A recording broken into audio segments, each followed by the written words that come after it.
Baik, kita lanjutkan pelajaran di dalam kitab At-Takriratus Sadidat. Jadi pertemuan yang lalu dikatakan bahwa muasal air yang boleh dipakai bersuci itu ada 7. 3 dari langit, 4 dari bumi. 3 dari langit, hujan, salju, embun. 4 dari bumi, laut, sungai, sumber, sama laut, sungai, sumur, dan sumber atau mata air. Totalnya 7. Nah, dari 7 macam air itu nanti terbagi menjadi 3 bahagian. Kita masih masuk pembagian air yang pertama. Nah ya, ingatin ada 3 itu. Yang pertama disebut namanya tahir mutahhir. Air suci lagi mensucikan. Tahir mutahhir, tahir suci, mutahhir mensucikan, bisa dipakai untuk bersuci. Dalam bahasa Arab dipendekkan namanya ma'ut tahur. Jadi kalau tahur pakai ta berbaris fathah, tahur artinya tahir mutahhir, suci dan mensucikan.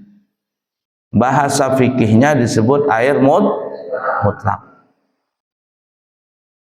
Suci, kita sudah bahas kemarin, yang dimaksud suci itu adalah apabila kena badan, pakaian, tempat dari air tadi, maka air itu boleh, maka badan, pakaian, tempat itu boleh dibawa ke dalam sholat. Dan juga yang disebut tahir, air suci itu adalah boleh juga diminum. Nah, jadi kalau disebut air suci, maksudnya apa? Kena badan, pakaian, tempat, boleh dibawa ke dalam sholat. Dan juga boleh diminum. Tahir mutahhir, suci mensucikan.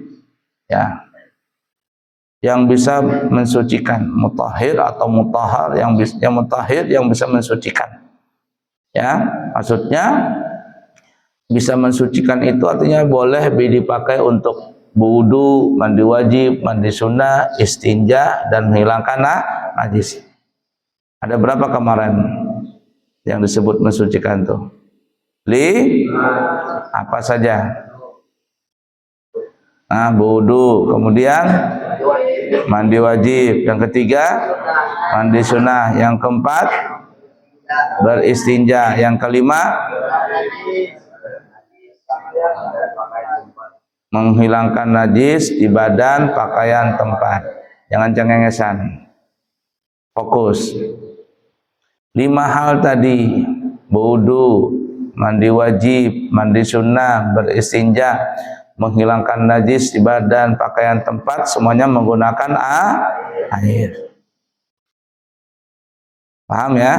Nah, air ini disebut air mutlak. Kenapa disebut air mutlak? Karena dia tidak terikat dengan satu nama.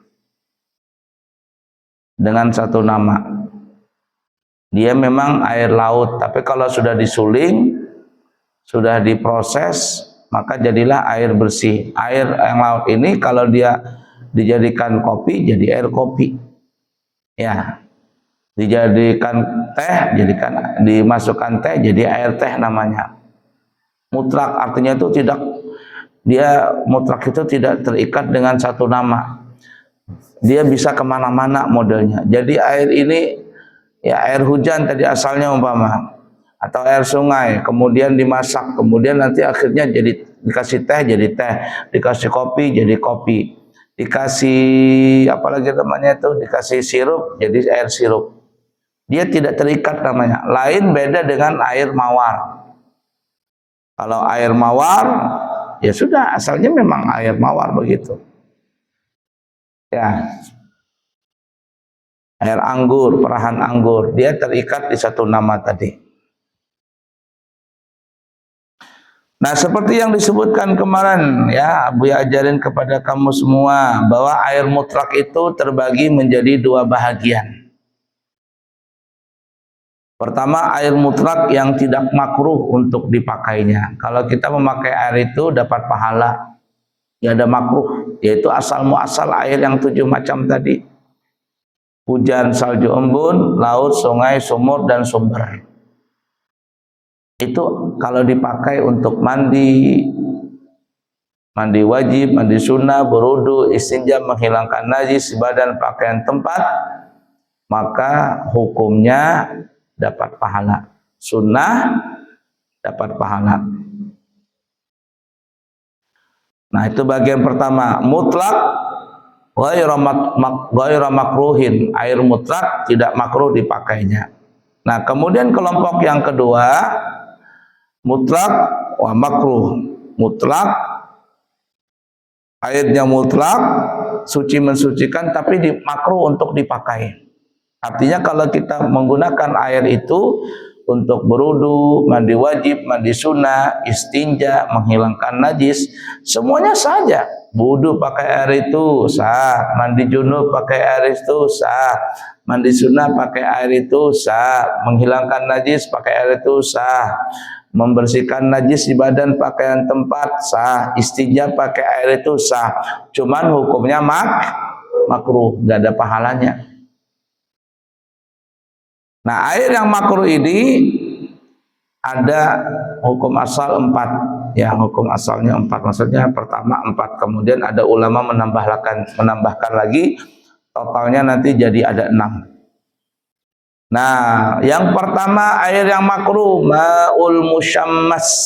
Musyammas, air yang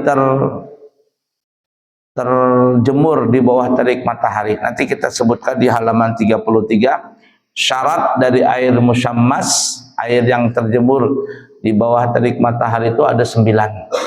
Halaman 33 tenang. Beberapa syarat kemakruhan dari air musyammas. Ya. Syurutu ma'il musyammas, syarat daripada air yang terjemur di bawah matahari itu ada 9.